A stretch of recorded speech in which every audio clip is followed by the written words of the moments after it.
Okay, good morning. We are going to look at some examples from today. If you were on the Zoom, they're going to be like the same one. So if you want to just kind of review what you went over. So we are looking at the example. I'm just going to go the fifth root of 4 over the fifth root of 9. So we need to multiply by something to the fifth root to end up with this perfect root here. And so if you look at your perfect root sheet, we have 27, and 27 times 9 is 243. So we have to multiply our 27 at the top.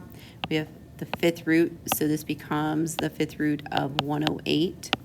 And so this becomes a fifth root of 108 over 3, and that was our whole goal, was to get rid of that radical in the denominator, okay? Then we're going to look at some with numbers and variables. So we're going to have the sixth root of y to the 12th over x to the 6th. Now, we always want to look inside the radical to see if we can simplify. We cannot simplify these two because they don't have the same base.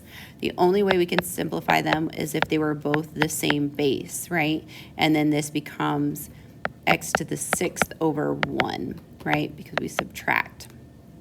Also, there are 12 x's on top and 6 on bottom, so those cancel out.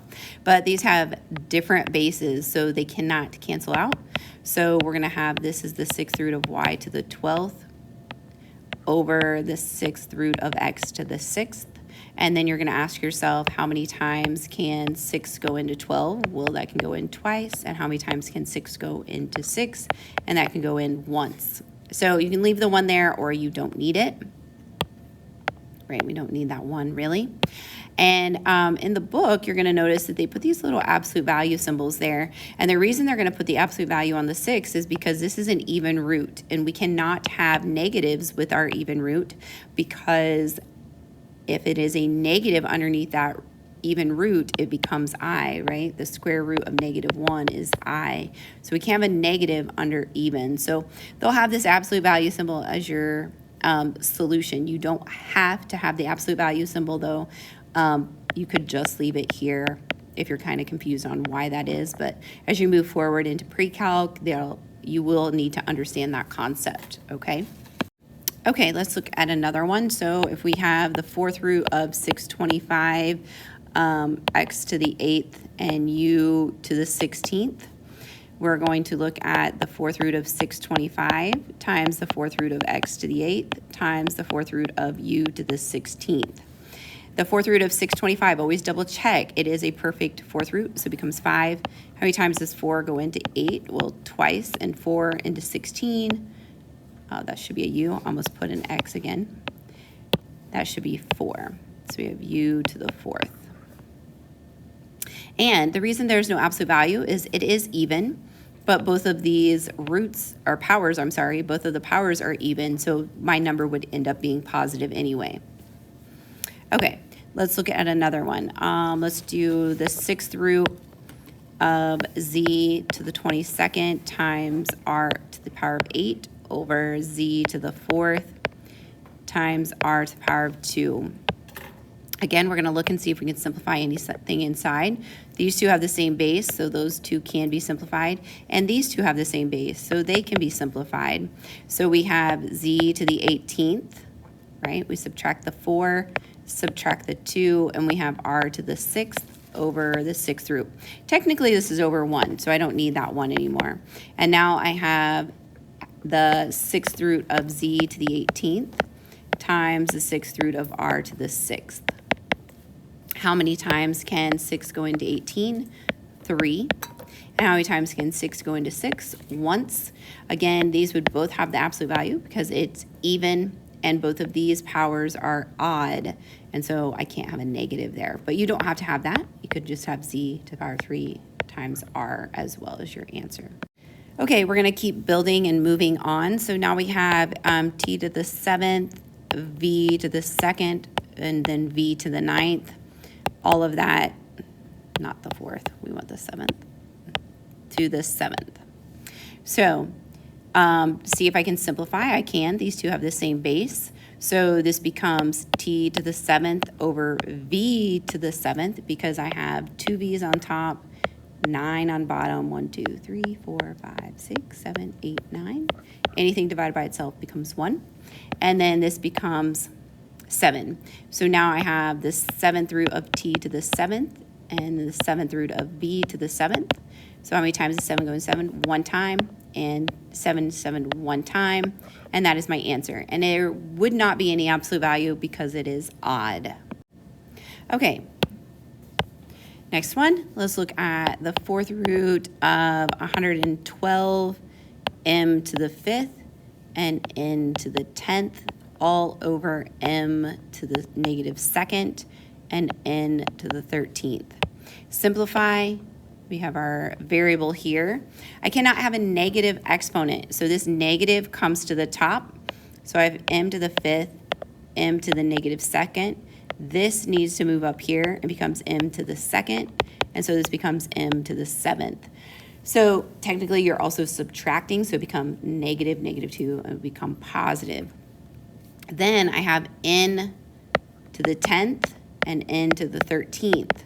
There's 10 on top, 13 on bottom, so this just becomes 1 over n to the 3rd, right? There's 10 on top, so if I had 10 n's, 1, 2, 3, 4, 5, 6, 7, 8, 9, 10, over 13, 1, 2, 3, 4, 5, 6, 7, 8, 9, 10, 11, 12, 13. All of these would cancel out, and you would have 3 left on the bottom, okay? So we have the 4th root. I'm going to make this a little bigger. Do it this way. So what we have is the 4th root of 112, m to the 7th over n to the 3rd.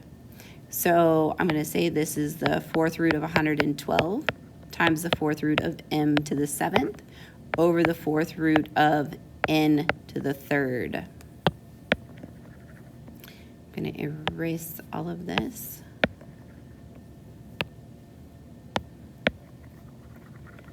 Get rid of some of this. And so then we want to look at the 4th root of 112. That can be broke down, okay? And so we're going to look at that. And so when we change my color, so I have the 4th root of 112. So that's the same thing as the 4th root of 16 times the 4th root of 7. How many times does 4 go into 7? Well, it only goes in once. And then what is left after that? Well, 3, right? If I divide that or take that away, 4 and 7. And so we have 3 left. And then can I take 4 out of 3? No, you cannot. So that stays the 4th root of n to the 3rd. Okay? I'm going to move this up a little so we can continue to write. So now I have the 4th root of 16, which is 2. My whole m comes to the front. And then both of these are the 4th root, so we can put them underneath the same radical. And now I have the 4th root of n to the 3rd. I cannot have that. I can't have this guy down here. So I need to multiply. So I need to multiply by, let me move this up. Move this over here. I need to multiply by something to the 4th root, so I have to multiply the top also, to end up with a perfect here. So I would multiply by n to the power of 1, because n to the power of 3 times n to the power of 1 is n to the power of 4. And we know when we have the 4th root of the 4th, that just becomes then whatever that base is, which is n. So I have to multiply the top also by n, the 4th root of n, right? These have to be the same right here. I'll use my little highlighter. These two things have to be the same. And I'm ending up with just n, which is a perfect, because we have the 4th root of n to the 4th, so it becomes n to the power of 1. And now I'm just going to bring all of this over. So we have 2m, the 4th root and the 4th root, so now I can combine that 7m cubed and n all together, and that is my answer. All right, let me know if you have any questions.